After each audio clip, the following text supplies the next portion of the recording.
We know that UE does not monitor the entire resource grid. Instead, it listens only inside the control resource set. But what exactly exists inside this region? How does the network place the control information? To answer that, let's zoom inside the CORESET.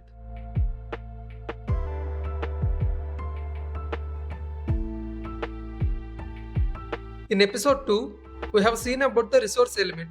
This is the smallest unit inside the resource grid.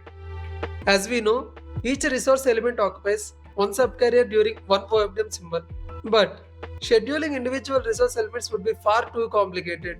Instead, 5G groups multiple resource elements together to form large building blocks. This grouping is the key idea behind the control channel structure. The first level of grouping is called resource element group. REG groups together the resource elements belonging to one resource block during one OFDM symbol. Instead of scheduling individual resource elements, scheduler works with REGs. CORESET is simply made up of many REGs. The hierarchy is simple. Resource elements form a resource element group, and many REGs together form a CORESET.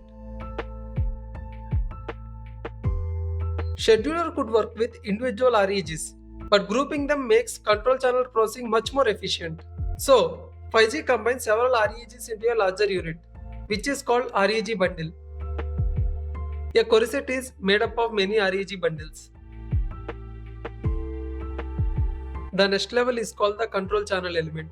Several REG bundles are grouped together to form one CCE. Scheduler maps the DCI onto one or more control channel elements. Depending on the aggregation level, scheduler may allocate one or several CCEs.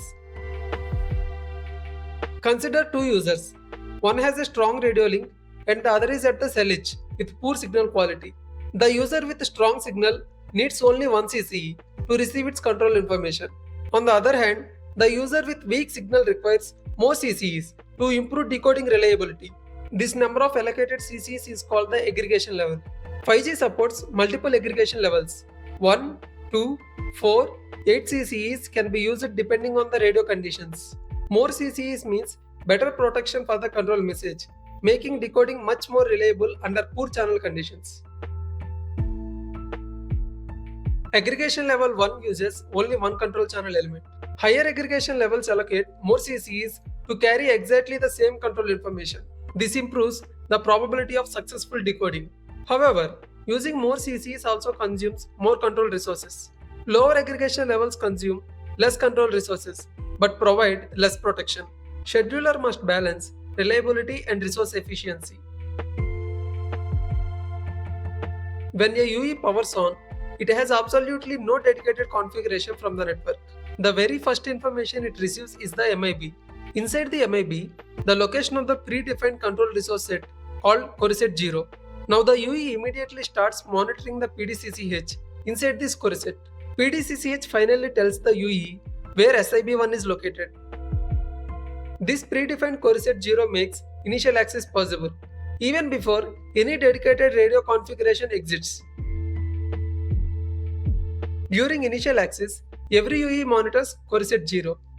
After the RRC connection is established, network can configure additional CORESETs. These new CORESETs are configured dynamically, allowing different users to receive different control channel configurations.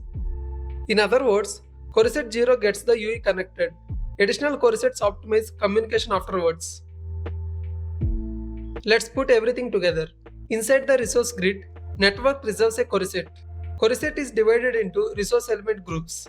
Several resource element groups form a resource element group bundle.